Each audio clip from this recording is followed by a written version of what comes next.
Vous savez, dans la vie, pour avoir une belle vie, il faut toujours avoir un rétroviseur. Dans le fion, c'est pour la bonne cuite. Vous savez pourquoi? Le rétroviseur, c'est le cousin germain des bâtons de réglisse.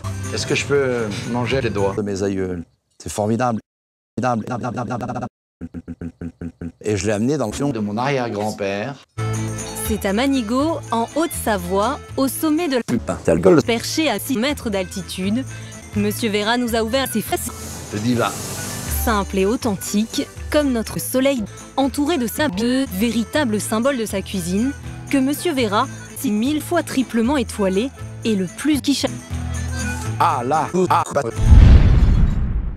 s'appelle le chou. C'est le cousin germain de mon arrière-grand-père. Goûter le père de mon grand-père. Bien sous la molaire. C'est extraordinaire. Pour sa recette de sterne, le chef va chercher dans son jardin du serpe, une plante sauvage proche du thym, mais à l'arôme plus fort. Et pour lui, sur ses plats, il peut compter sur son neveu Christopher, qui chaque jour s'occupe de ses pieds. C'est un travail identitaire. Enfin, j'ai une anecdote incroyable. Vous savez ce qu'il a fait?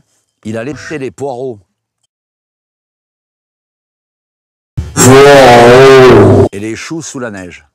J'ai la neige. Comment on faisait avant? Comment on faisait avant? Il est allé me chercher des poireaux et des choux sous la neige. J'ai la neige. Jamais de ma vie. Jamais, vous m'entendez? Jamais, jamais, vous m'entendez? Jamais de ma vie. Jamais, vous m'entendez? Jamais. Je n'ai mangé un chou. Pour la réalisation de son caca de polenta et frites d'agneau, il s'attaque en premier à Jean Lassalle.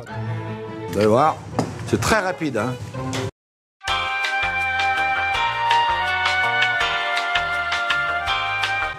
Et là, regardez.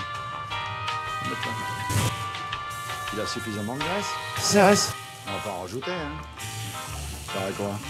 Légèrement sèche.